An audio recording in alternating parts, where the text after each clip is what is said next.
Hey everybody, this is Sean Starry. How are we doing today? So today we're going to be talking about home security. As somebody that's worked 30 years in security, I wanted to share some things with you that I believe you guys have been misled on a lot of stuff actually. And some of the things that have been kind of I guess a lot of information has been kind of been withheld from the public. Um, so we know that the Rockefellers they kind of started this campaign back in the 1930s, and one of the first things they did was they wanted to focus on innovation, right? And the main innovations that they wanted to get it to were eventually the corporations then can be able to focus on selling the products to you with the good feel intentions that your home is safe, right? And at the same time, we have seen, especially in the last 20 years, where they've literally been hijacking their own product. They put they put chips, the chips that they're putting into a lot of security cameras nowadays. It allows them to essentially um, kind of have a backdoor access to your security camera systems. It allows them to be able to essentially hijack videos or hijack anything that you have in your cloud space, right? Um, and so that's kind of why I'm here today because I want to teach you about how to do your home security the way you're supposed to.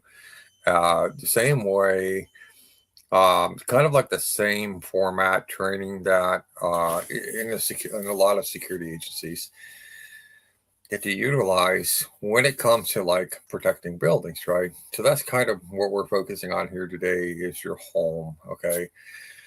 Just like I spent a lot of time, almost 3 decades, focusing on protecting the people within the building and the building itself from like possible terrorist attacks or vandals, people who are trying to burn down the buildings, or people trying to break in and entering, right? Maybe like steal stuff or whatever, whatever for various reasons. But I also worked in the sort of like the IT section as well, so I have a lot of prior knowledge and education going all the way back from 1990. We used to call that computer science, and everything was run on based on MS DOS, right? An MS DOS system, and that was like the first. Uh, that was like the first generation of coding. I guess that's what you guys call it today, coding, right? And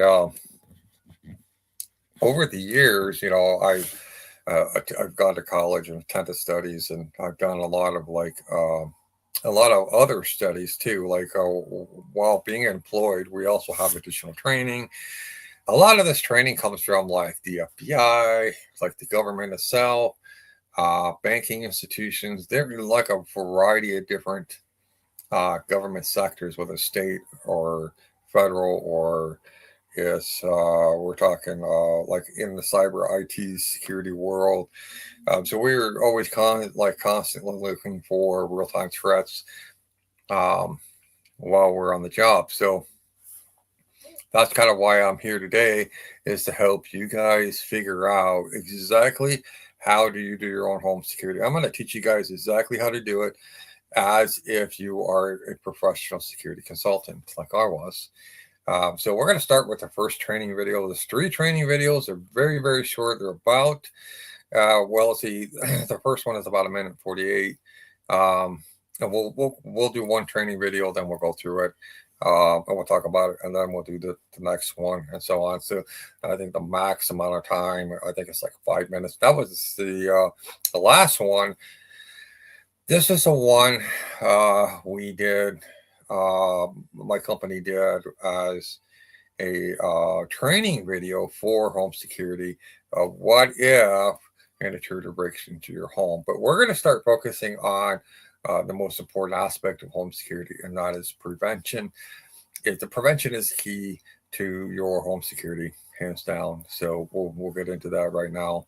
Um, but don't be afraid to let me know where you're from. Give me a thumbs up.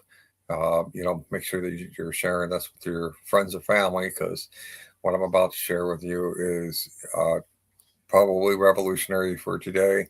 But about 10 years ago, I actually called out how I believed that our federal government was just going to open up its doors, the southern border, northern borders, and just kind of let illegals kind of flood this country. And I knew that we were going to have a consistent problem with illegal invaders in our country breaking into people's homes, right? Now, outside of your home, we're going to talk about the surrounding area outside your home. How does that make you a target? And we'll talk about the criminal mindset and what people are looking for. Then we'll get into the cyber IT side of things as well. So.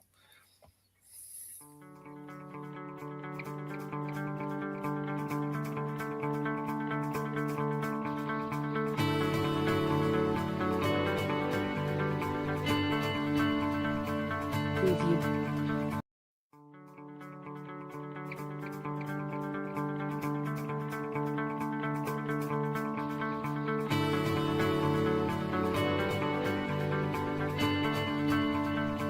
Preview.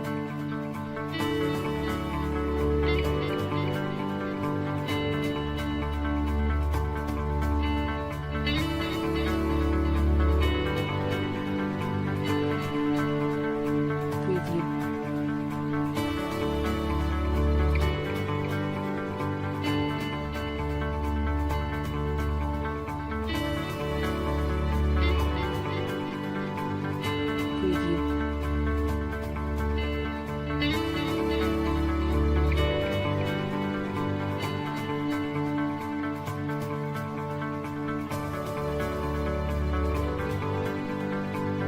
Preview. Preview.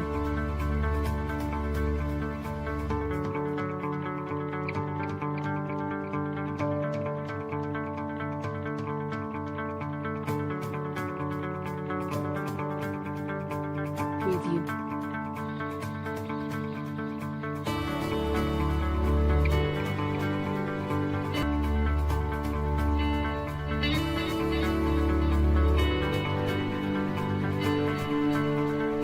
Preview.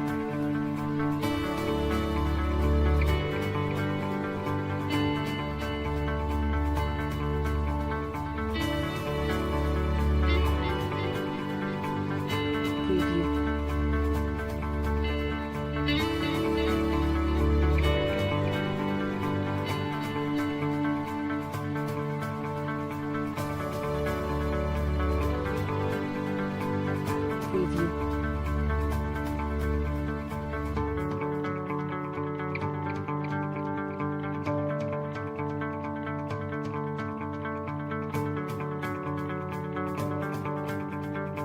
Preview. Preview.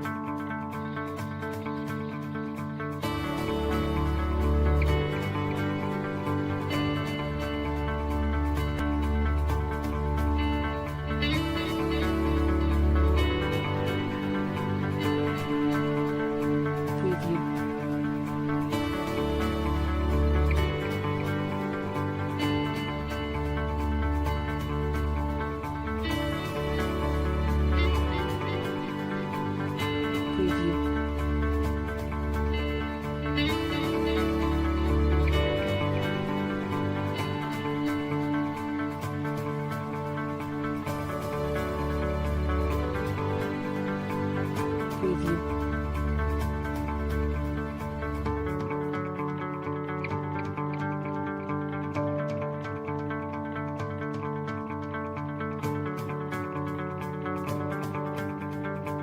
Preview.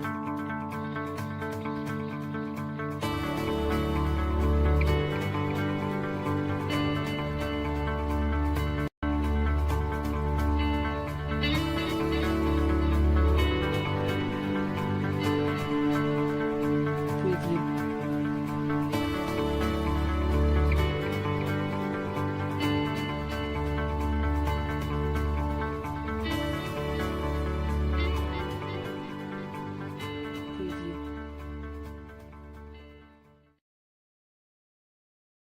All right, that's so that was one of our first videos that we did. I don't have the business anymore. My company went bankrupt because of well, a lot of it has to do with the fact that the the very people that are controlling of the algorithm have suppressed a lot of my information. My business was built kind of centered around on the internet.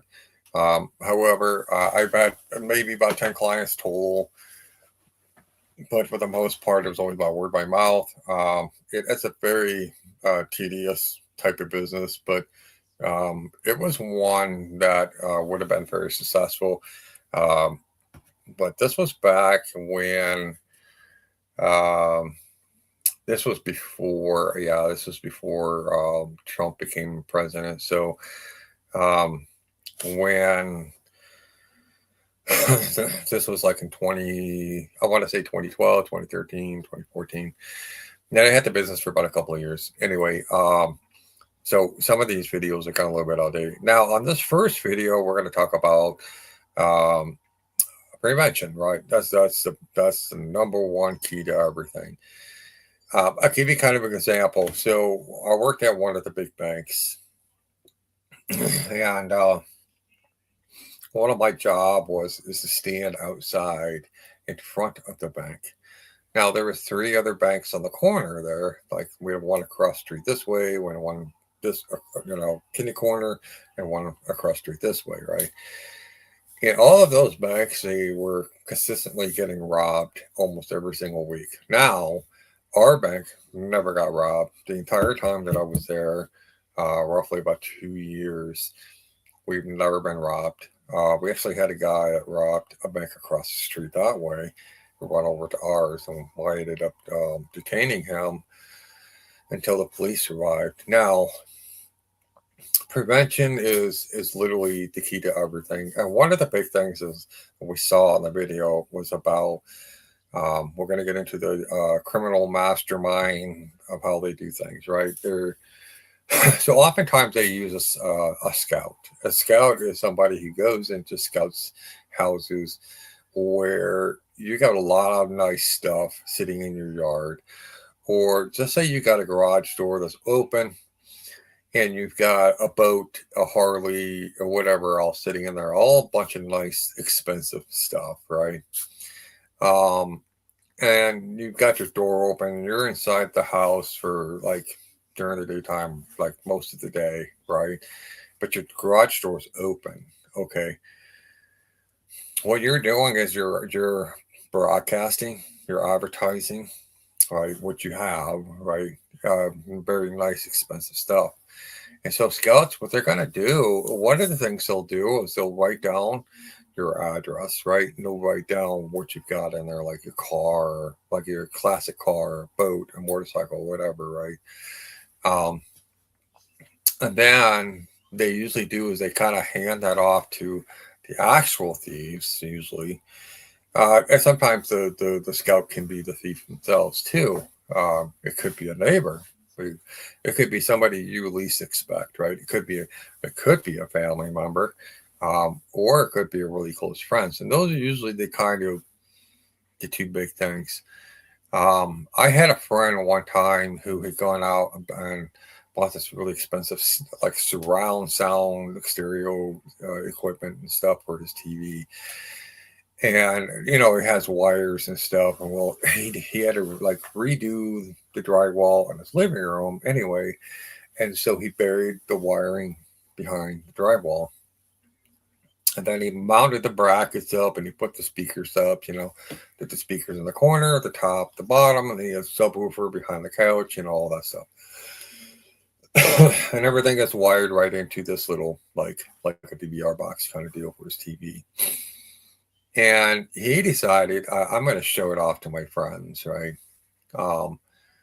And he showed us. Yeah, apparently, there was like another friend, I guess he had shown it to, but they ended up telling somebody else about it, and those people ended up going to his house. They broke into his house while he was gone to work during the daytime.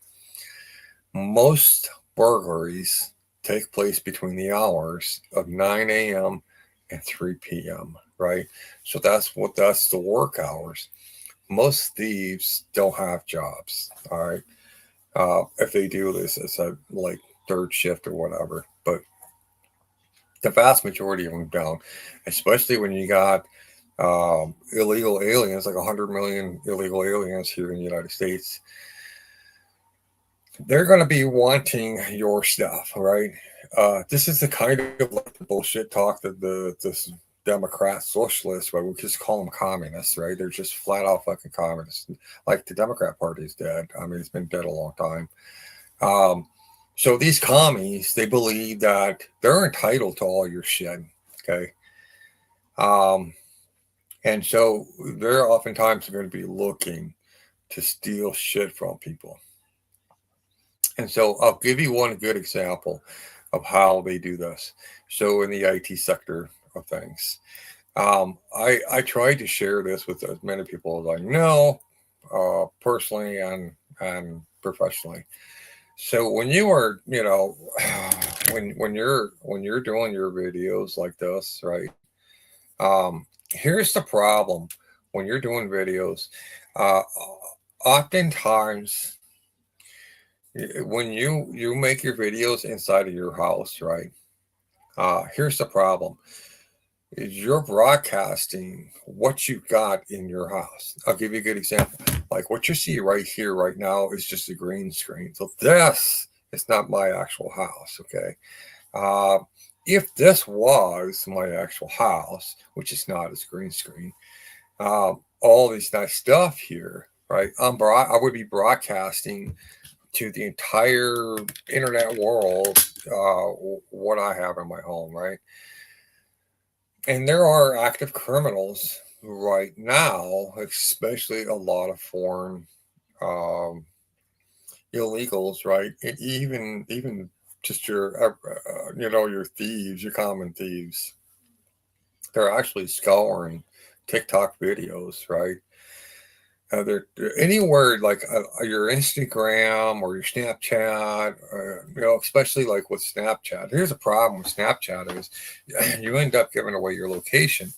And if you've got something really, really nice in your house, like this green screen here, um, you're basically not only broadcasting what you got in your house, but you're giving away your location. So they know exactly where you live, okay? So the bad guys don't care about how hard you have worked for all of your material possessions, right? Um, Now, when it comes to actual home invasions, well, this is what we've seen. Most of the time, most home invasions, um, there's a couple of reasons why it happened. Number one, you have become a political target. Okay. And so, one of the big things that a person who has been targeted, like myself, we don't, well, number one, we don't put things, I mean, I don't allow people to see what's going on behind me or what I have or what I don't have, right? But big thing is when it comes to prevention, I'm not going to try to paint a bullseye on my house, right? Or myself, right? So it's not that I have a fear of somebody trying to come and kill me. That's already happened 3 times, right? So it's more about what you're broadcasting, what you're putting out there, right? Like what's stuff behind you. Maybe you have some stuff in your house, or if you you'll see a lot of these professional political commentators, right? They don't actually sit in their own homes. A lot of their homes, they pay Google. You can go on Google. You can do this. You can go on Google, and you're gonna have your house completely blurred out.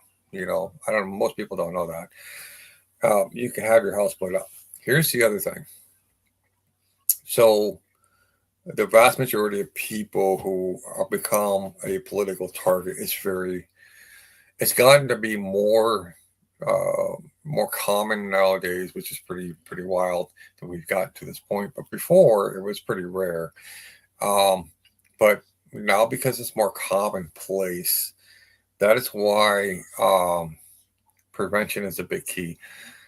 Here's a few things you need to keep in mind. Number one is your windows and your doors. All right. I I can't stress this enough, but one of the big things is we get this false sense of security with a lot of the way our doors are made nowadays. Understand the casing to your doors, they're very thin. They're like I think it's like just under a half an inch thick. It's not very thick, the casing itself. And when they slide that into the slot there where the door frame is, right? If there is a gap, usually at the top, and there's a gap on the sides. Now they square it up, right? And they drive some shims in there, and then they usually either drive a nail or they pre-drill and then put screws in, right? Here's the problem with a lot of those doors that are actually put in place with their nails, right? So you got about four nails on one side, four nails on the other side, maybe three nails on top. Okay. Uh, it's not going to hold your door frame. It's going to hold your door frame in place just enough so that when you open and close your door, it doesn't fall through, right? But when you actually look at like a high facility, like a government building, right? They don't use the same kind of exterior doors, right? Oftentimes, you'll see that they'll use heavy steel doors, right? Or they'll use what's called a carbonite. It's like bulletproof glass. Um, you'll see them like in some state locations, but most of the time they're just like glass doors. But behind the receptionist, they usually have like a carbonite, right? But when it comes to your door, there are some things that you can do to strengthen that up. And I know some of the carpenters out there are going to call me kind of crazy, cookie wacky, or whatever. They it doesn't work, but it does because I've done this with my doors. Okay, what I've done is I've taken a two by four and I've actually milled it down to a table saw, so it actually fits that gap. Okay, so I've already got my shims and everything else in place, and I've taken my interior trims off. And what I'll do is I'll measure everything from all the way from top to bottom, right? I'll get it right down, uh, and then I'll sand it, right? I'll mill that piece of wood, I'll sand it down. I'll take the nails out, I'll take the shims out, and I'll carefully push that piece of board in there. But I'll put glue in there. I'll put glue on the inside, glue on the board, and I'll stick it in there. I tap it into place, make sure it's still square. Then I'll go back and I'll pre-drill my holes. The reason being is because I'm going to use like a 3.5 inch, like a decking screw, right? So I'll have like a I'll drill not only just drill the hole, but I'll have what they call a pre-setter. It cuts out on the top of the wood there on your frame. It's so you can sink your screws in so that it's not sticking out, but it's flush with the wood, right? It's got that little tiny countersink drill bit. And then I'll put that 3 to 4 inch decking screw in, right? And I'll put in like 5 or 6 on each side, and the top I'll put like 4 or 5. Okay, here's the reason why. Number one, I'm going to fill that gap in. I want to make my door completely sturdy. Number two, not only is it glued, but it's got decking screws. Okay. Now, does that move the door in the frame itself? No, that's what that wood filler, that shaved 2x4 going into that place. That's what it does, is it keeps it so it stays square. But I do one side at a time, so I'm not actually shifting the whole door. Now, with your windows, I should say with your doors, this is what I tell people is get a solid door. Um, you can order, you can actually professionally get your actual professional doors ordered. I, one of the things I really like is um, making sure that you have a fire rated door. That's the big thing for safety. Or if you are going to use wood doors, they have this fire retardant chemical. Now, I don't advise it, but they put this fire retardant chemical on 2x4s. Okay, and that's what they sell. In Menards or Lowe's and Home Depot nowadays, is they sell fire retardant pine 2x4s. Okay, um, you can order specific doors. You can get a steel clad door. You can get a heavy oak door. Um, and you can request that they put this like fire retardant chemical on it, right? And then they usually kind of stain over it or paint over it or whatever. Okay.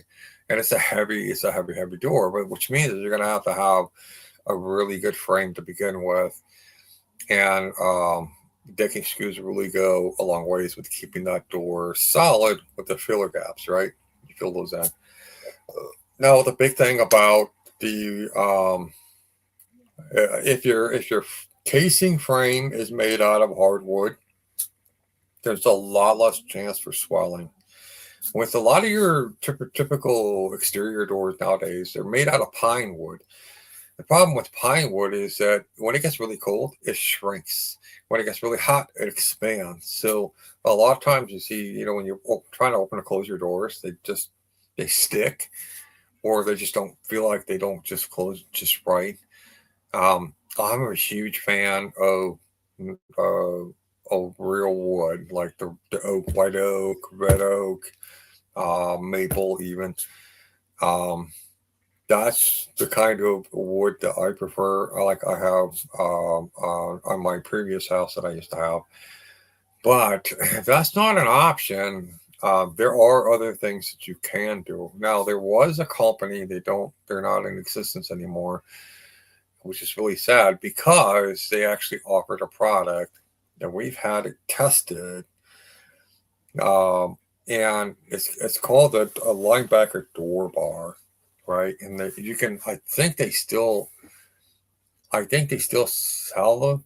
I think they still sell them on Amazon, but it's a linebacker door bar. Is what it is. And what it is the steel bar um, that it actually has a hinge on the opening side, and on the hinge side of the door that's actually got a clip. That's and thing is that it actually goes on the outside of your trim, which actually goes right into the actual 2x4 frame of your door. So these get lag bolted right into it. And then when it's nighttime, when you're going to sleep, you don't want people to break in. You just swing the arm up and it clips into place. And then you pull the little handle up and turn it forward into the door. So it actually keeps the door nice and tight and flush. So anybody that tries to kick that door in through vibration and momentum, if you get a little bit of a leeway of that door rocking, then they have a greater chance of breaking through the door. And a lot of door installations are done in such a cheap, prolific manner. And these doors are designed to be this way. um, so as far as windows go, most windows are two sided. There's two pieces of glass. They're wrapped in plastic frame. They've got like argon gas in the middle of them, which most windows, by the time they get put into a house, most of the time that argon gas starts to escape. Sometimes it's because the way it was handled during transportation, or just when it got installed in such a way. The plastic frames, when they get really hot in the summertime, they start to swell, and they start to shift, and a lot of the argon gas dissipates, right? So it's been a lot of people have had problems with those kind of windows, but it seems to be the kind of the modern window of today because it's waterproof and everything else. Now on the top you'll see these two little latches. That's what locks your windows. Now the truth about these little latches is they've got a 3/4 inch screw that goes right into them. That's what holds the latches in place. I talked to a number of burglars, actual burglars, criminals, and here's what we've learned: is what a lot of times what they'll do is they'll put a 2x4 down by the bottom of the window, they'll put a crowbar in there, and what they do is they just pry that up right from the center, just enough that those screws will not be able to take the tension, and the screws just what they do, they pop. Okay, as soon as they hear that little pop, right, it's not loud, it's just a little bit of pop, they're able to open up the windows all the way. So I've taught these kind of tips and tricks to a lot of different people, but I would say if you got a window on, say, the backside of your house, kind of in a corner somewhere, you hardly ever use that window, this is what I would do. And this is what I've done with my own place is I take it kind of like a broom handle, and what I'll do is I'll measure from when the window's closed, so the top of that window all the way up into the sash, right? I'll measure that exactly, and I'll cut that piece, and I'll paint it white so it matches my window. And what I'll do is I'll stick that in the corner, like both corners of that window.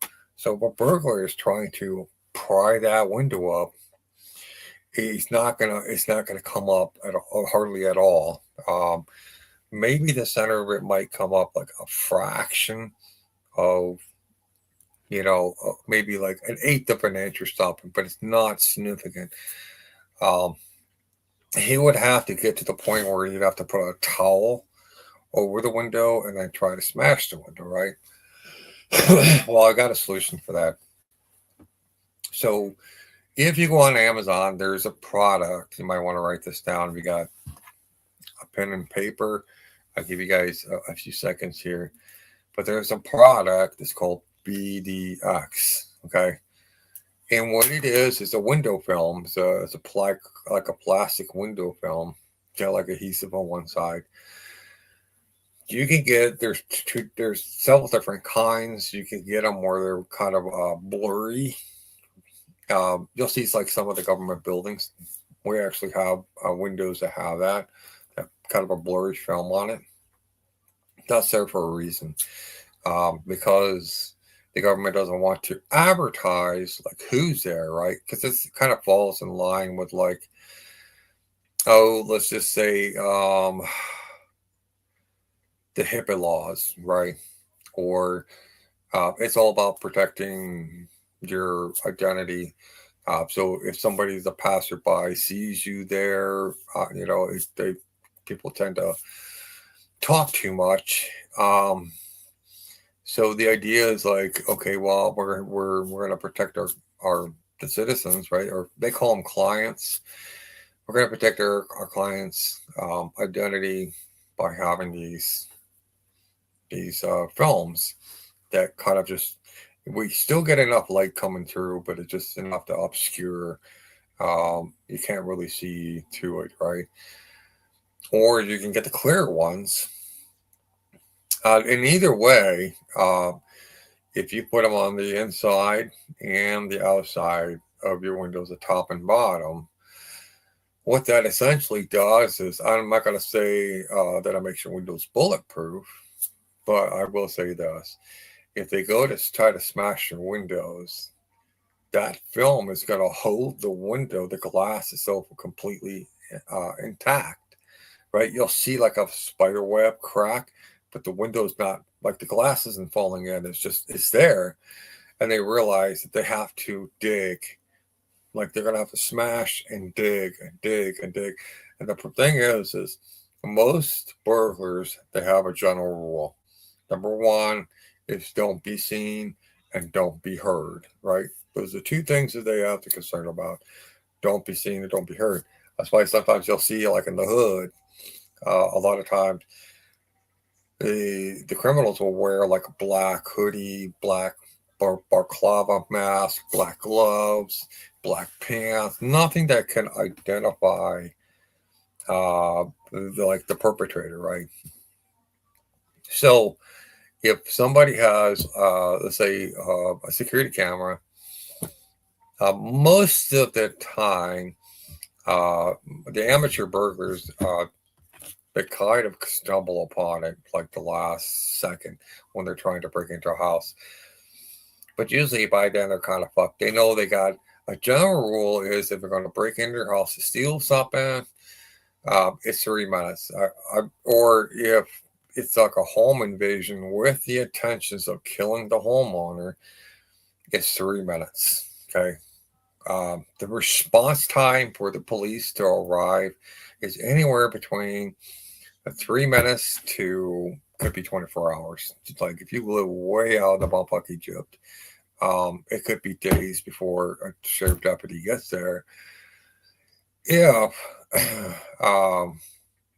somebody finds stumbles upon and sees the corpse or whatever, and then say, oh, these people died or whatever, and then they do an investigation to find out these people were it was a homicide. Then it becomes a homicide, right? But usually in town, in the city, small kind of knit, tight neighborhoods, a lot of houses kind of crammed together. It's really, really hard. But I would say it takes roughly about 3 minutes. I have a 3-minute rule: smash and grab, or smash and do whatever it is that they're trying to accomplish, right? Oftentimes, more often than not, the job of the police department has never been to stop burglars. In fact, most burglaries, if you report, oh, somebody broke into my house and stole my shit, it's not a high priority. Like in a lot of places, it's not a high priority. It's kind of like right down towards the bottom of their list. And what do? They send they send a police investigator, not a police officer, a police investigator to your house. And essentially then you have to have, this is one of the things I do is I take pictures of my entire rooms that has everything in it, and then I save that on, somewhere safe that the thieves can't get it, and I can always retrieve it later if I need to, right? Then for that reason is because then when I get the insurance company involved, I have to make note of everything that was taken, right? But the whole point is to prevent anybody from coming in and taking the things that I have to begin with. But this is where you have to understand the response time. It varies, depends on where you live. Like if you're way out in the country, it could take a county deputy or a sheriff deputy hours before they can even get there.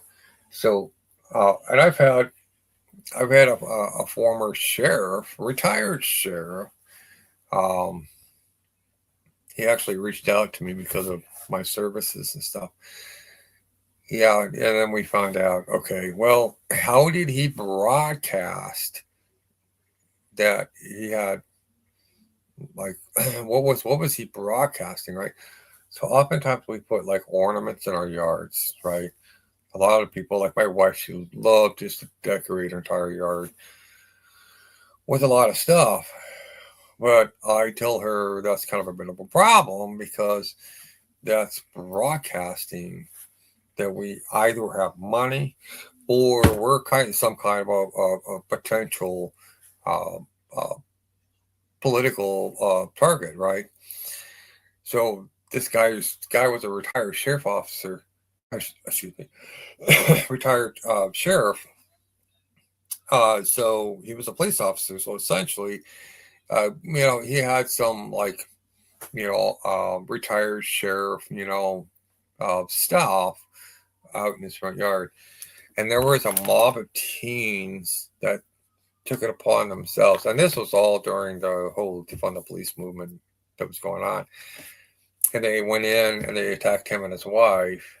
And you have to understand, he served for many, many, many years, and there was a lot of the times where we're still kind of in that time period, late 70s, early 80s, 90s, where you could kind of leave your front doors open. And, as far as most neighborhoods were still pretty safe. But this wasn't the case. And his wife was in the hospital. He was beaten up pretty bad. And they didn't really take anything. They wanted to make a point that whoever served in law enforcement wasn't safe. Okay. So we started with some few basic things that he needed to change. Number one, he definitely needs to put lock his doors, and especially at nighttime. But I told him during the day I would have the door closed and have it locked anyway, because this kind of an incident actually occurred during the daytime, and there were very few witnesses. Why were there few witnesses? Again, this is a 9 to 5, workday hour, right? And so most people have one or two jobs. And so everybody's gone to work, and he's kind of one of the only retired people in that area. And so nobody saw him getting attacked. It wasn't until later that somebody's security camera actually caught the event. But when they got that notification on their phone, they really didn't see anything at first, because this was kind of off like 3 houses down when it was going on, until the investigators talked to them and said, do you have footage from this day and this time, this hour, and all this? And they went back and they went through it, and they go, oh my gosh, this was a home invasion in progress. The thing is that to the untrained eye, most people don't know what they're looking for, right? Now, from the IT side of things, is like most cameras, Wi-Fi cameras and cellular cameras can easily be accessed by they can be accessed, okay, and not only by the corporation or the company that makes them, but they are not impervious to what they call the DOS attack. Essentially, what it is kind of like, the movie The Gone in 60 Seconds, where this guy has this little transponder. And so when this girl opened up the garage door, they were able to get the frequency, right? Get the frequency code. Same thing has happened with security cameras. Well, now, because a lot of cameras are on the internet, it's really not that hard to get into somebody's Wi-Fi camera or even cellular cameras. So that's why I say, if you're going to have, obviously, if you're going to have Wi-Fi cameras or cellular cameras, make sure that they're on the outside of your home, facing away from your house. If you're going to have cameras inside your home, then I would highly, highly suggest you use closed circuit television camera with a DVR. Okay, don't hook your DVR up to the internet. Anything that is not attached to the internet, not linked to the internet. So think of early 1990s, 1980s, 1970s, right? That kind of stuff. If it does not have a microchip in it, you're safe. If you've got drapes over your windows, heavy drapes, your doors are locked, your doors in your yard. If you have a nice, decent yard, make sure that you have, you don't have a lot of ornaments out there, right? But especially with any kind of an ornament, they can use to break into your home. Like, I've literally seen videos of burglars who will pick up like a cinder, like a, what do they call them, landscaping blocks, right? Because the folks didn't glue them down when they built like the corners of their driveway on one side, right, or both, whatever. They didn't glue them down. They didn't like attach them to each other. They just they're just stacked up, and so burglars will grab one and they'll use that to kind of ram the doors, right, or uh, throw it through a window or something like this. So you want to make sure that your landscape doesn't have anything that's worth a value, and it's basically doesn't. It's not anything they can use as a tool, or they can use it as a weapon to force entry into your home, right?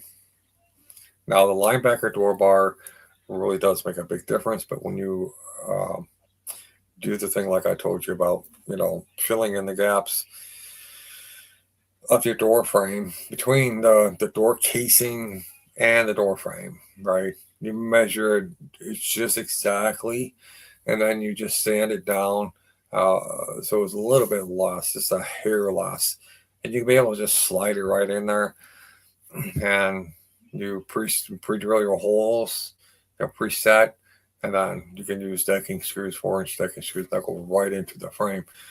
Make that door a whole lot more solid, right? And then the linebacker door bar keeps that door nice and tight and locked into place. So chances of them actually getting through that door, they have to kind of bust up the door, is what I'm saying. They would make way too much noise trying to smash and grab, right? They would realize within the first 15, 20 seconds, it's not working. They have no way to get in. And obviously they would just take off running, right? And if you got Wi-Fi cameras, you can catch them. And the cool thing about the understanding how cameras actually function, they're there to record. Now, you can put a bunch of like dummy cameras up, but understand, if you don't have a camera that's actually recording anything, then it's kind of pointless. Because here's how some burglars are getting away with it. What they do is they go to the phone setting on their phones, right? You can do this with your security cameras. Go to your phone settings. You can kind of see this. Anyway, when you're looking through your phone at your security camera, you should see a light on the, like, right on the lens of the camera. You should see a light through your phone. Okay. If you see a light on through your phone, then that means that camera is powered up, it's running, and it's recording. Okay. So what the criminals are doing, they're taking their phones and they're looking at the security cameras. They don't see light coming out of that camera.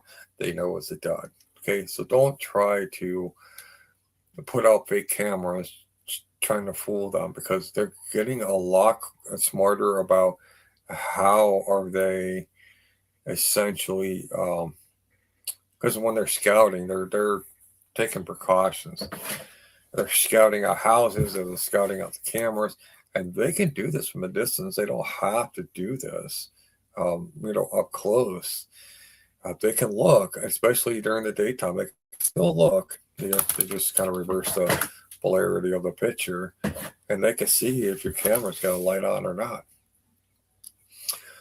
All right, so we want to make sure that there's nothing outside of the home that basically puts a big bullseye, right? Now, I unfortunately lived in a very backward, liberal, Democrat neighborhood. And 90% of the people, or 99% of the people or so, there was me and one other neighbor that lived next to me. Name was Carl, and his wife. They both worked.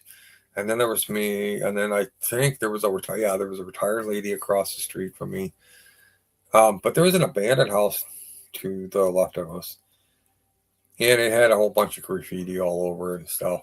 Anyway, but the vast majority of the people in that neighborhood, they do not work. They're just living off the welfare system, right? A lot of baby mamas out there. So one of the things that I avoided, well, I will say that I kind of avoided talking to a lot of my neighbors because I know their mindset.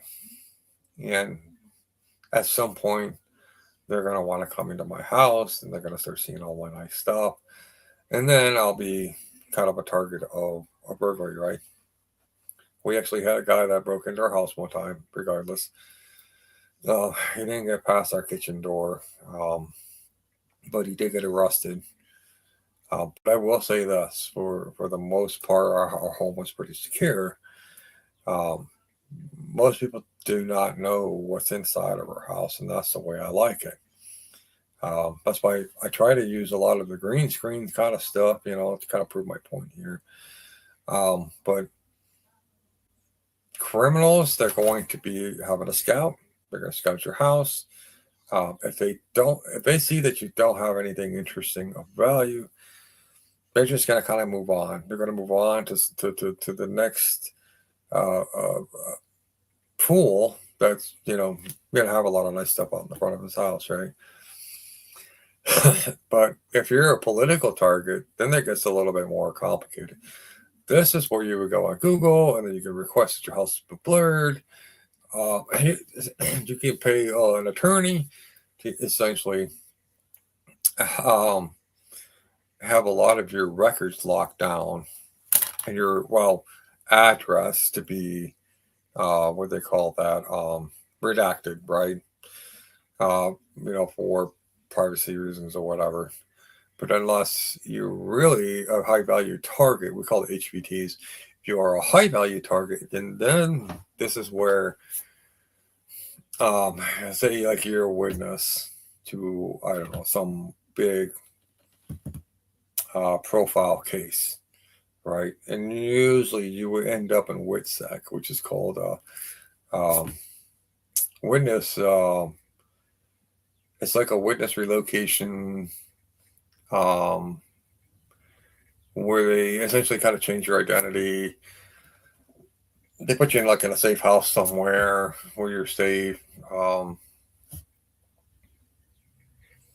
Obviously, you don't have your cell phone with you because a lot of times they confiscate that stuff anyway.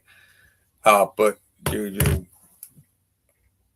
take you like in the dead of the night or something, and then you're gone, right? And they take you someplace safe. That's where you stay. Until like the day you record, and then you go into court and you testify and blah blah blah, and then they have, I don't know what it is, like 6 months to a year, 2 years, I don't know how long, a lifetime, but they keep you in the witness protection program. They change your identity completely. I mean, people still do make mistakes. They kind of screw up, and they maybe a text or a call, or maybe they got on the internet or something, or somebody recorded them on the internet or whatever, or they just got themselves in trouble with the local law. But whatever the reason is, but when it comes to home security, it's you kind of want to paint that picture on the outside of your home. You have nothing to offer on the inside, right? So also too, as far as like when you're making videos and stuff, use a green screen, right? I've got, well, nowadays they got them, on apps and stuff. A lot of times when I post like a lot of my videos on TikTok, like my music and stuff, I always use the location as Capitol Hill, although that's not my actual location. I really don't like. I've had people on social media try to ask me, where are you from? Where do you live? I'll tell them the state. I live in Illinois, but I'm not going to give them my location, no matter how friendly they are. I just won't do it. Not unless I've had an actual video chat with you, or met you in person. Or, I talked to you enough, where we've done maybe, some, you know, enough information was exchanged to feel comfortable. I kind of have a system in place that there has to be a certain checklist that has to be met in order for me to like dole out. But here's the thing: a lot of people won't ask me, like the good ones, they won't ask me like, "Oh, what's your address?" Not unless I've known them for like 3, 4, 5 years. Again, I've met them in person. I've done video chats with them, and I feel comfortable enough. Like maybe we do Christmas, like Christmas card exchanges, or they just wanted to send me something nice, in the mail. Um, then oftentimes I tell them, okay, but do not disclose my address to anyone. Um, and I've never really had a problem. But a lot of it, you have to understand. Usually, anybody like 35 and above, I usually don't have a general problem with those people that age, for the most part. Um, but I get a lot of these uh, females, right? So one of the things that people have to understand is for guys, women don't come off as aggressive. They don't come off as a threat. Although female spies are the most effective spies, but why? Because they're disarming, right off the bat. So they earn and gain a lot of trust. And so, in the world that we live in today, we have corporate spies, we have international spies. We have 100 million illegals, right, currently right now in the United States. Our government is still actively funding the Taliban overseas, right? So at some point they're still using that money that we send them uh, to try to find ways to infiltrate our government and trying to infiltrate into our lives, right? So when we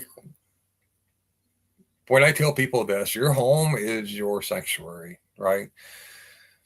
We do have a castle doctrine law, but people don't act like there's a castle doctrine law when it comes to their home. Here's the problem, and I see this all the time with major influencers, right? But what they will do is they do videos with their phones of their, the outside of their house, right? You can see the outside of their home. You can see the reflection in the mirror and the glass. Um, the inside of their house is right. Here's the thing: if they become, they get really, really big and they get a big stardom, it is literally not that hard to go back to their videos and literally triangulate exactly where their houses are. I don't need to get into an IP address.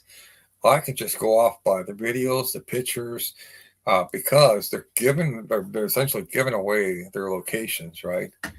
So you got to stop doing that. I'm telling this to everybody.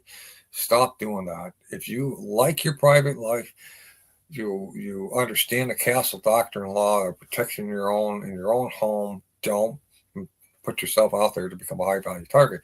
If you're going to make videos, make sure you're using a green screen. Number two, also don't film at home. If you're a big time influencer, maybe you should think about renting a space somewhere. Like some kind of office or something, office space or whatever. You can decorate it up, make it look like a house. You see a lot of these. What do they call them? I call them psychological operations. Places where they make it look like a classroom or inside of a house or whatever, and they have like actors, acting out essentially a script, and there's a lot of it's like a rage bait type stuff. It's very, very predominant. Or a lot of people that I know personally, they don't do any videos of themselves whatsoever. they just kind of post a lot of the content from other people, right? Or they just have like a picture of them with, a bunch of like AI stuff done. Like there's no background in it. There's no discernible way to identify their location. Location is everything, right? When it comes to home security, you got to nix that in the bud. So obviously, if you go back and throughout your whole social media history, and you've been posting your locations and all that stuff, I would seriously, I would think about scrubbing all that off as much as possible. But look, this is how also too the police department are catching bad guys too, because a lot of times bad guys are young, between the ages 13 and 35, right? That's where most of your criminals are. And the vast majority of them are, they don't think things through. And like you'll see like the gang members from Chicago or LA or whatever, or New York, a lot of times you'll see them like shooting videos, right, where they're holding the guns and stuff. I can literally pinpoint the exact location of where they're at. Number one, oftentimes it will tell you, like on a TikTok video, like, oh, this is from Chicago, right? All right, so that gives me an idea of the city.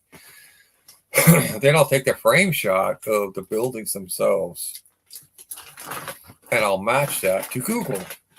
And so Google Maps actually has where you can be on like a ground street version. Like you could see where they have these cars with the cameras on them. They basically videotape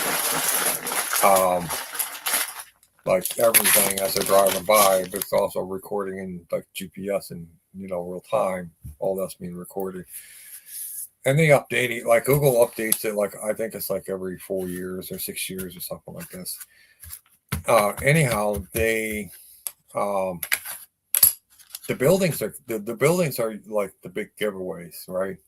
You can literally geosync and triangulate where exactly they were, and you get a pretty good idea of where they live. And this is what the cops do when they go after the bad guys. Especially the young and dumb ones, anyway. And nowadays people have to understand that when it comes to home security, you have to think of home security like national security. All right. The best national security anybody can have is stop broadcasting what you got. Okay. Unless you're actually advocating for somebody to break in, right? And just start taking your shit. Just like how we got 100 million illegals here in the U.S. They're stealing our shit, driving up prices, raping people, killing people. They just don't give a fuck. I know politicians in D.C., they don't give a shit either. They just most of them just they're playing a script, right? They don't really care. They don't really want to represent American people. They're just, I got put into power and this is what I'm doing for my masters. And it's all about money. It's all about greed. It's about power. This illusion of I'm powerful just because I hold a position within the federal government. No, real power does not come from that. Real power does not just come from a position of authority, but real power comes from common sense, right? Real common sense. But we're going to move on to the next video. Now we're going to get into what to do if somebody comes to your house and they're trying to break in. How do you deal with them, right?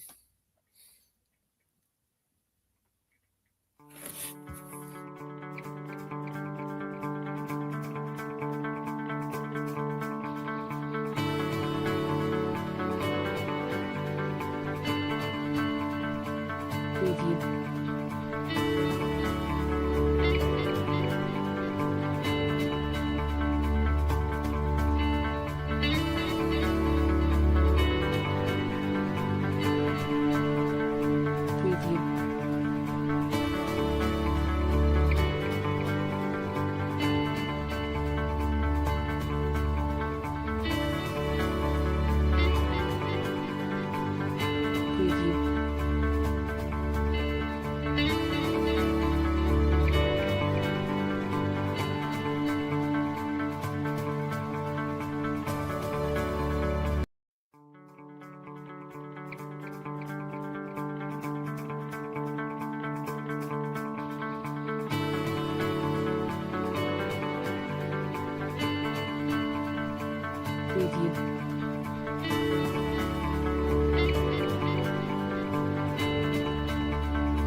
So,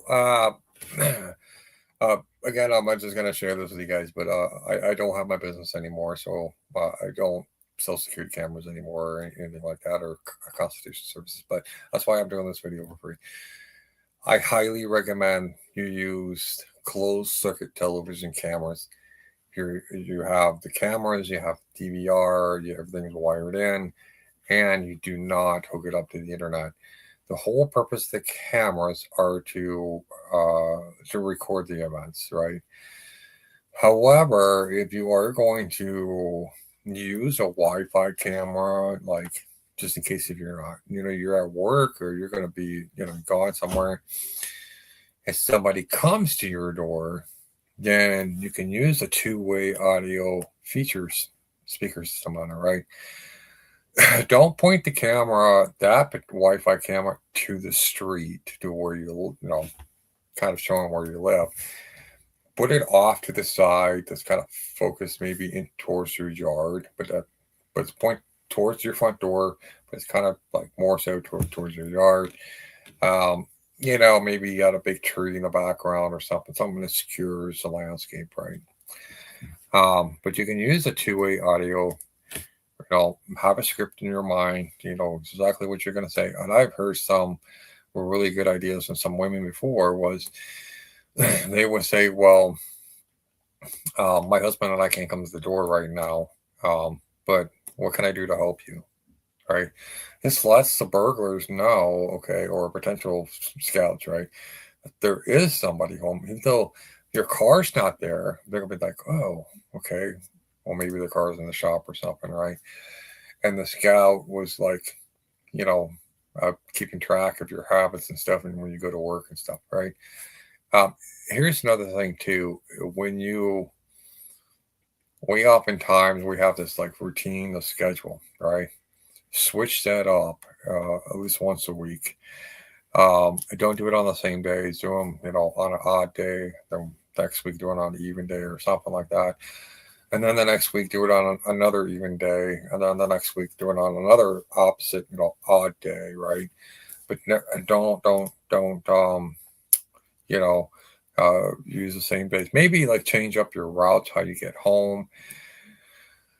Uh, just you change your routines a little bit, but all within your kind of a grasp of control. Um, this gives you the kind of like the edge and advantage. Another thing I want to mention too is really participate and get active in your neighborhood watch programs. And the reason being is because you're going to learn a lot from those meetings, especially if local law enforcement's involved. They're going to tell you, yeah, we've had a rise in burglary, right? So you're going to see you're going to get an idea of the statistics in your area. You can Google this stuff up too, or you can go to Grok. I like using Grok. But on Grok, I'll put in like, this is my neighborhood, this is where I live, right? Can you give me a breakdown of crimes in my area based on month to month? Okay. It's going to source out the entire internet from local police, newspapers, the FBI, all that data, and it's going to tell you like when you can almost have a predictive model built, and like, okay, usually during the warmer months of the year, uh, burglaries, home invasions, they usually kind of go up, right? During the colder times of the year, when it's not in the holiday, it's really relatively low because number one, it's so cold out. Especially up here in the northern states, it gets really, really cold. And it's another thing too is your location too. So if you live like in southern Florida, it's like 80 degrees all year round, or Hawaii is 80 degrees all year round. Um, you just have like two seasons, basically wet and dry, right? But up like here and like in the Midwest and the northern states, we have cold and then we have really hot and then everything else in between. So usually when it warms up, that's when you start to see an increase in a lot of criminal activity. And oftentimes, like again, the police don't prioritize like car thefts, breaking and entering in your home, burglary, um, unless it becomes an assault or is a homicide, then they jump on it immediately. Or if a gun was used, they jump on it immediately. So it's not just a threat to one person, but now it's a threat to the entire community, right? They don't. Their protocols in the 911 centers, they have a triage, and a lot of like the policing, security, like paramedics. There's a protocol that they have to follow, and there's a triage that they follow, and then that triage they assess the situation, and then they go, okay, this is an emergency or it's not an emergency, right? So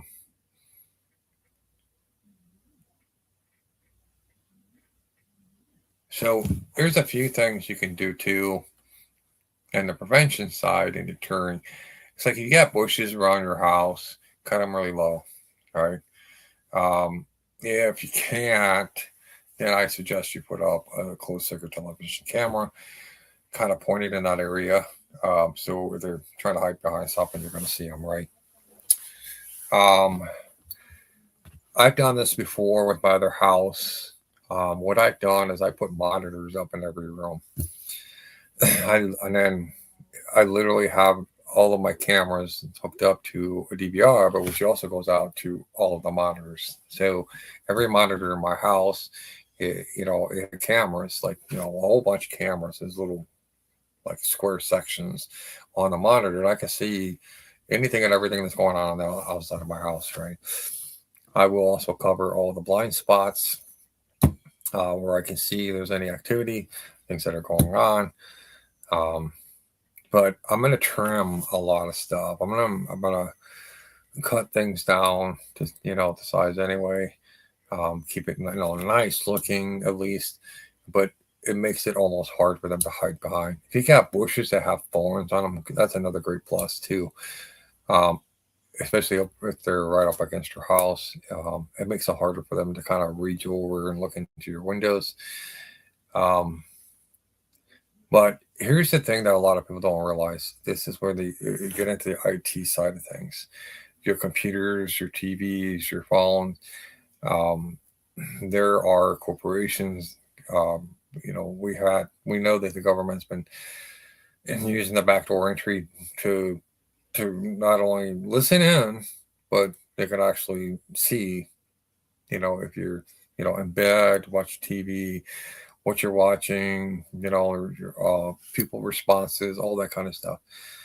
So, um, I usually do a lot of times is I'll take a piece of tape, like on my TV, I'll put a piece of tape right over the lens, right? Um, a lot of times you can Google up like where the lenses are on that TV and kind of give you an idea where the lenses are, and you put a piece of tape over it. And learn a lot about the IT security side of things, right? It's really, really, really helpful. There's a lot of content creators out there that they work in the IT sector. They'll tell you like, this is some little hacks that you can do to like disable maybe like I'll give you a good example. Like my phone, I will disable my phone at times. Um, I'll put it on airplane mode, or I'll just completely turn it off, right? And then what I'll do is I'll stick it in a Faraday bag. So that way there's no Wi-Fi, no cellular um, getting, the phone can't access it, right? And then at nighttime, I'd put that in the Faraday bag because obviously, or if I know I'm going to be intimate with my wife, yeah, a lot of stuff gets covered up, a lot of stuff gets with the Faraday bags, right? Again, I'm not paranoid. I'm just cautious because I know the truth. I know who has access to all this stuff, and so we have to be very, very careful about. Um, Again, this is one of the big reasons why they got rid of lead paints. It's because with houses that had lead paint, it's not so much about lead poisoning. It's far more about they can't penetrate the walls and see into your homes. Like, I'll give you an example. So there are LiDAR equipment, and with LiDAR or heat rate, well, they have a device that allows them to be able to penetrate the walls, and they can see heat signatures right through the walls. With lead paint, they can't. They're not able to penetrate that, right? So I'm not saying go out and get lead paint. They don't make those anymore, but I'm just saying is, just keep in mind. Um, there are some things within our node of control that we can do, and I think it's important to be aware of these things. You're going to have your common criminals trying to break into your home, which is something the prevention side works on, and the deterring side, which you can use, your two-way speaker on your cameras, right?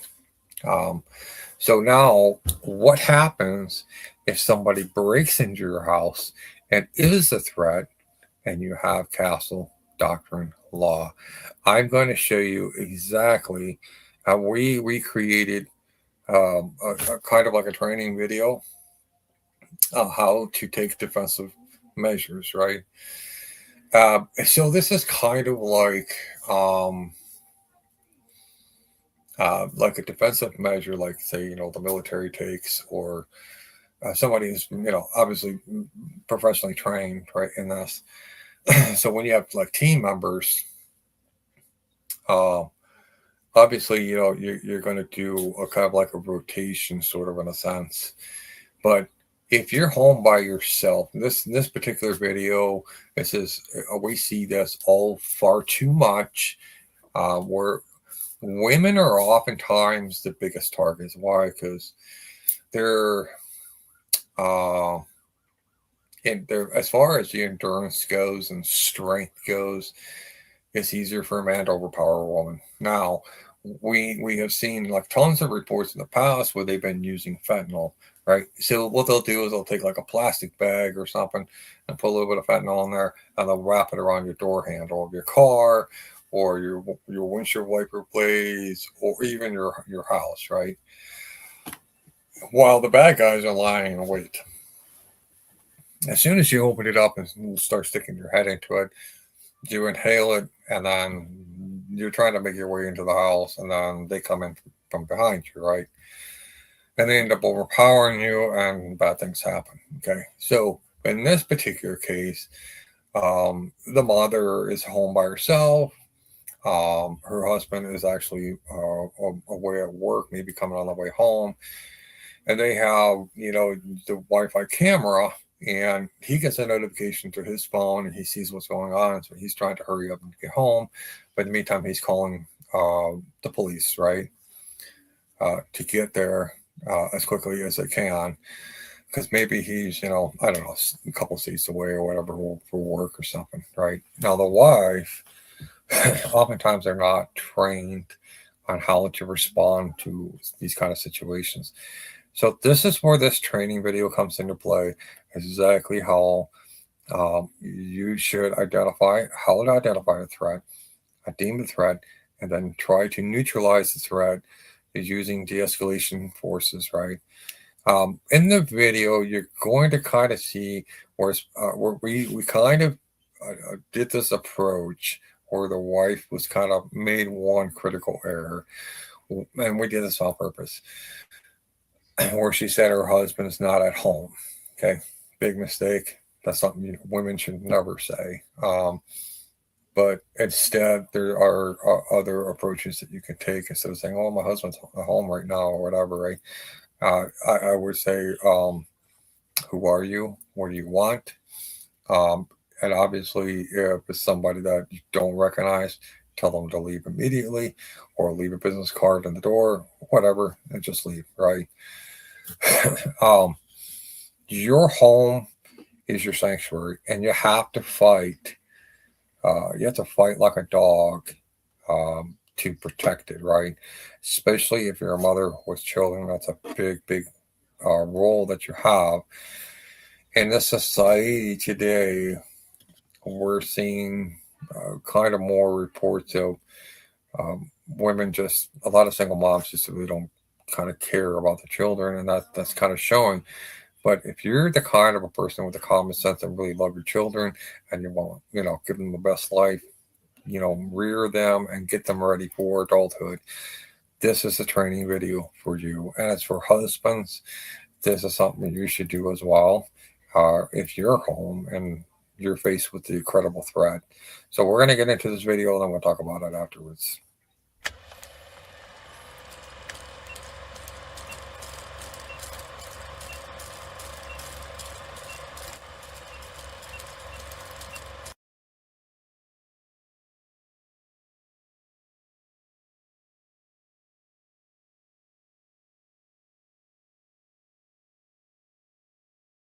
Head, are you hungry for breakfast? Huh? You what? Are you hungry? Yeah. Okay, you need to get dressed and get out of bed, and Mom's been slaving away in the kitchen, so. Get him in there. He wouldn't go in there until I did this to the water, and he jumped right in and started doing it too. Didn't ya? Yeah. He loves to do that in bathwater. I got, oh my God. John, Yeah. come in.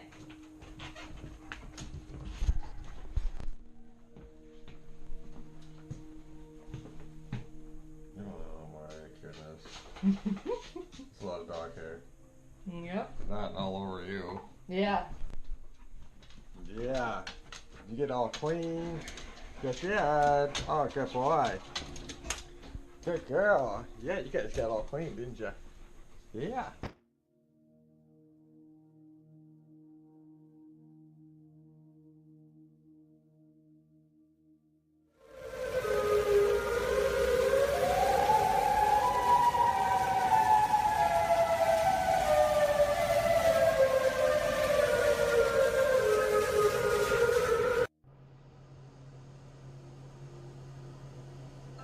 Hi, this is Special Agent Seeley Booth with the FBI, Dr.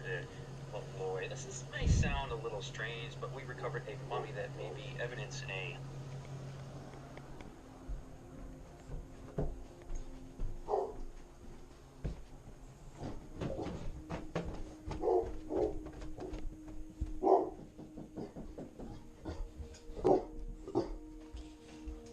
Who is it? It's the electric company. I'm here to read your meter. Love you on. My husband's not home right now. You have to come back later.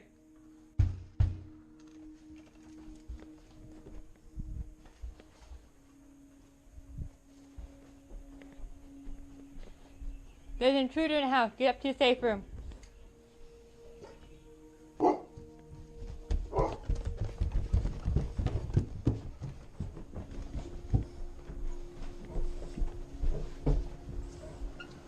Hello? Is this the police?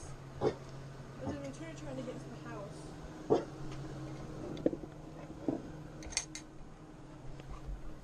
My mom's armed. Lock the door.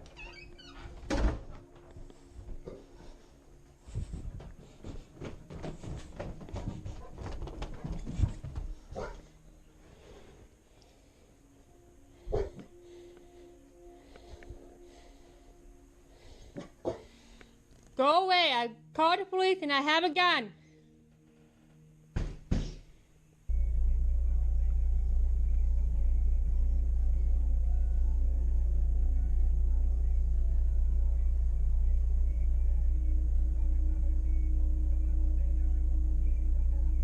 Oh shit.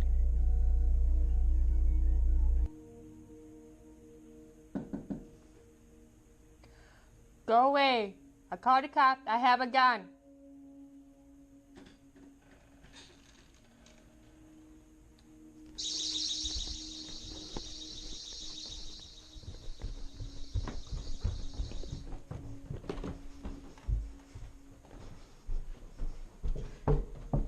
Let me in.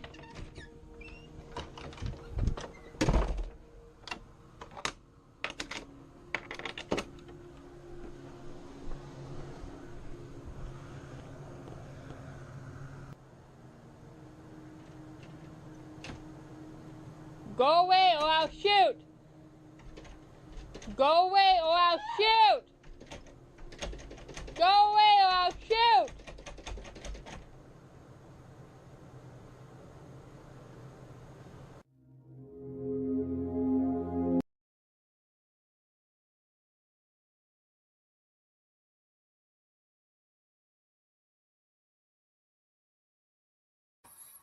All right. So, as we clearly see in that video, and again, that's just a training video. All right. Um, the first thing she did was, well, the family was trained, right? So everybody knows what the rules are. Giving a child the role of being able to call 911, it gives them a sense of control over the situation. Okay. Have a designated safe room, a room that's, uh, creating that transitional spacing, a large space between you and that intruder. Once you're inside, I highly recommend this for everybody, but you can do whatever you want. I put like deadbolts on my doors, my bedroom doors, right? Just for that reason.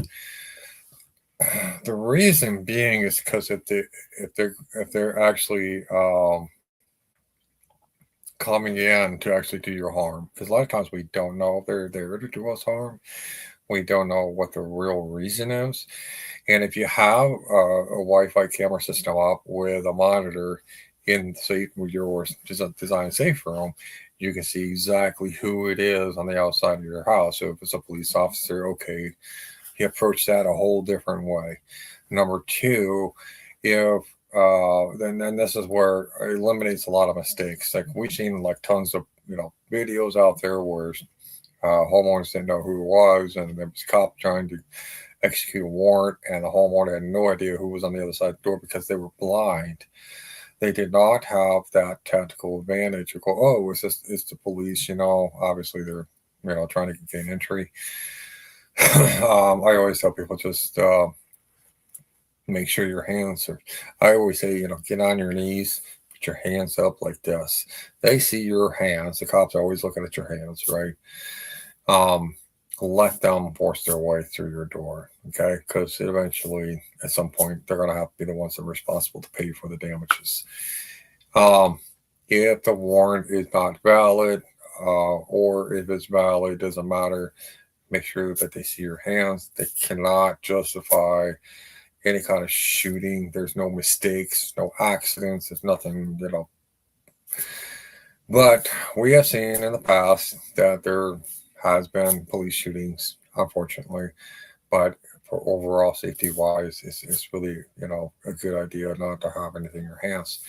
But if it's obviously, you're looking at the monitor in your safe room and there's nobody, no police officer, this is somebody, I don't know, masked person or whatever, right?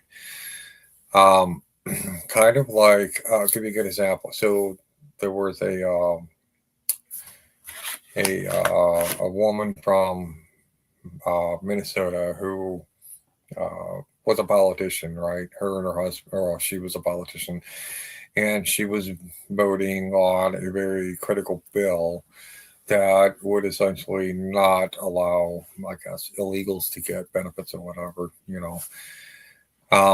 And this guy showed up at their house, pretending to be a police officer or whatever. He ended up, anyway, he gained entry. He ended up killing the couple. Okay. So if you are not sure if that is an actual police officer, and usually when the cops come to your house, right? Number one, if they have a warrant for your arrest, there's going to be more than one cop. Okay. That's just a given. But if you're still not sure, call 911 and validate whether or not if that is an actual police officer outside your home. And I'm going to tell you the reason why. Like with this politician, the number one mistake that they made was they did not verify that this was a actual police officer who was coming to their home. I always say verify, right? Number two, so she used the transitional spacing. What I mean by this is she didn't stand in front of the door. If a bad guy really wants to do some real damage, he doesn't have to gain entry. A lot of times they can just shoot through the doors. We see this with a lot of like random cases, out there. Always have that transitional spacing, so you're kind of off, off in an angle, but you've got your gun trained on the door just in case. But don't just assume that that's the bad guy behind the door. It could be anybody for that matter. It could be your kids. It could be whatever, your dad, your mom, whatever. It could be frantic for whatever reason, right? So you don't want to accidentally shoot anybody. Always make sure that, like they say in gun safety classes, be sure of your target before you squeeze the trigger. Okay. When the bad guy started, prying the door, trying to get in, right, and you can hear that alarm going off, right. So the mother then made her way back to the safe room, and this is where she locks the door. The daughter's on the phone with the dispatcher. They're taking position indirectly off, not directly in front of the door, but kind of low and behind something, right? But she's got her gun trained on the door. So you're creating a barrier between you and whoever that bad guy is. At the end of the day, that's going to save your life, because if that ends up, and you've got a monitor in the room where you can see everything that's going on, and you can have, I would tell people this too, but you can have CCTV cameras in your house.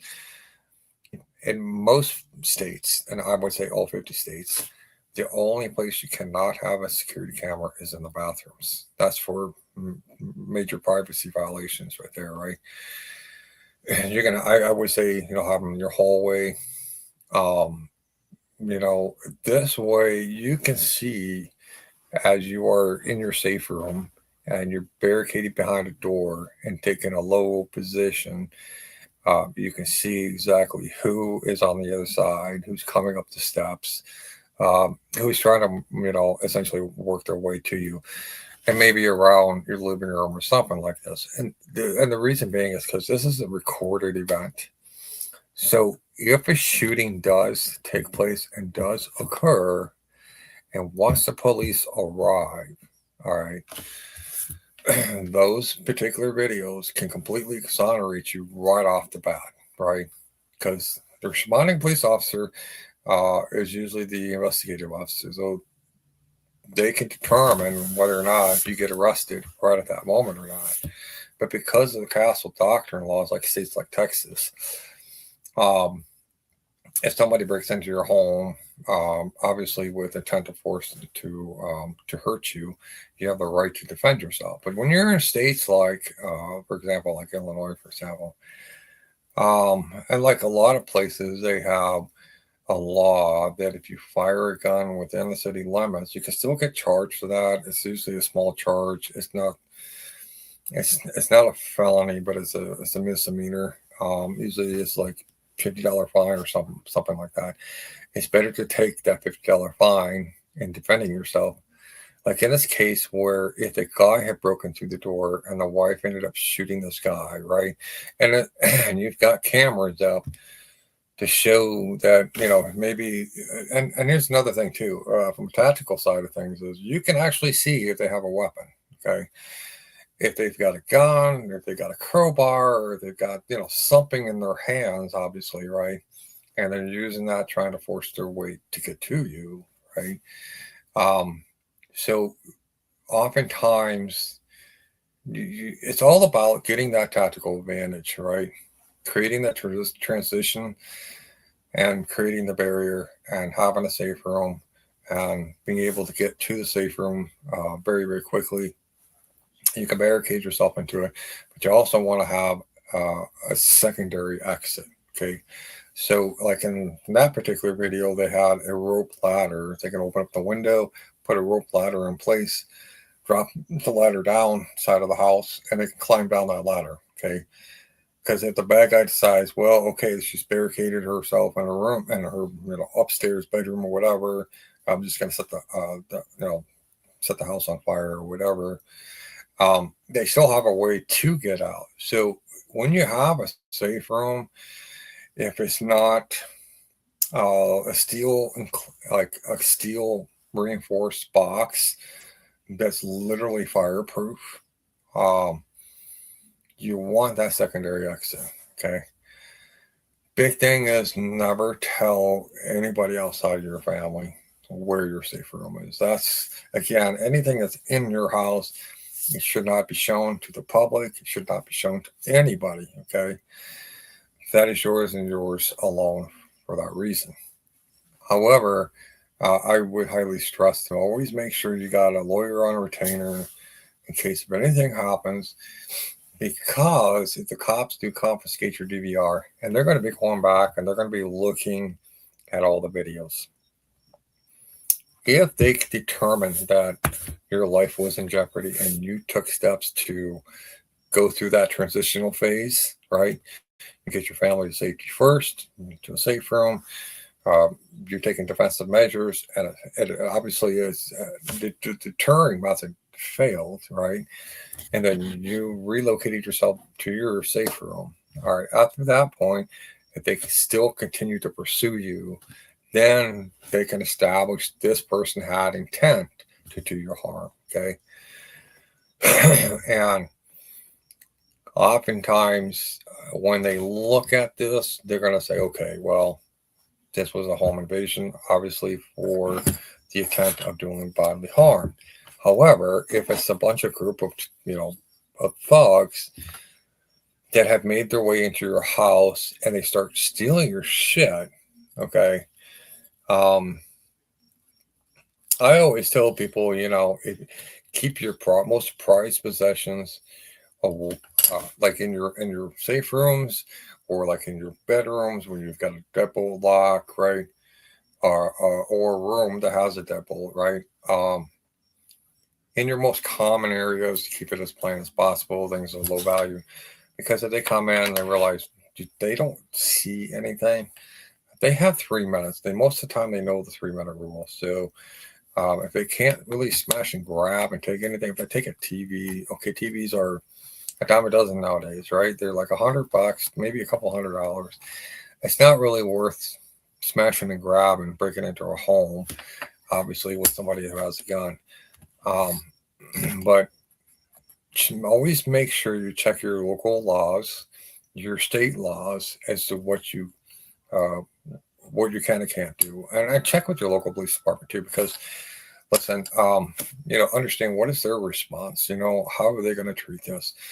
And of course, once the police do make their way into your home, whether there was a shooting or there was no shooting, okay, essentially, if they're coming after you and you created that barrier, you've locked yourself in that safe room. If they're there with the intent to harm you, now understand that, like in this case scenario, the daughter has already called 911 once she got into the safe room. And obviously this person is, has the intent of trying to do you harm, right? I always say, don't. This is where the tactical side of things come in. If the person has a weapon in their hand, you can tell the dispatcher this person has a weapon in their hand. How do you know? Because I see it on the screen. I see it on the monitor, right? The police oftentimes then prioritize that as a life-threatening situation, and they all rush to your home as quickly as possible. And because of that guy has followed her all the way up those stairs, all right, there's a bit of a distance there. So by the time the cops get there, within like a minute to 2 minutes, maybe 3 minutes, his 3-minute window has just passed. So he's essentially, what you've done is you've trapped him into your own home. Now you're on one side of the door and the cops are coming in from behind him. The chances are it's a win-win scenario. But always check with, your local police department, local laws, check with a lawyer too, but these training videos are designed to give you a plan. Okay. Prevention's number one, right? Don't make yourself a target. Two, learn about different deterring methods that you can use. All right. And number three, and if all else fails, and they're really trying to get into your home, okay, chances are they're not really there to smash and grab your stuff. However, we've seen stories where a couple was in bed sleeping, people broke in, right? They didn't know that the couple was sleeping.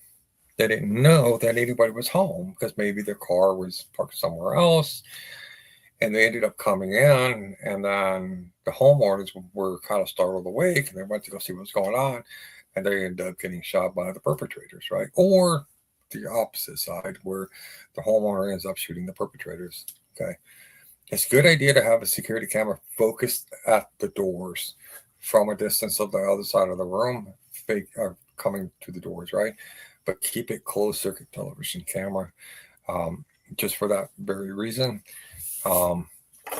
Again, check with your lawyers, check with local law, your policeman or whatever, and you can go onto your state website. They've got check and see if there's a castle doctor or not. You can check a lot of this kind of stuff too. You can go through Grok as well. Google's kind of a little shaky, but I'll definitely go talk to somebody about it. But these training videos are here to kind of give you guys a sort of a leg up. So kind of making a plan, right? As far as this last video goes, this is just a drill. This is what we call a home defense training drill. And this is something that you should, as parents, should engage with your kids and have an open discussion about. And have a plan, right? Go through the motions. Don't you have to make it super dramatic, but just go through the motions. Say, okay, this is your job. This is your job. This is your job. This is my job, and so on, right?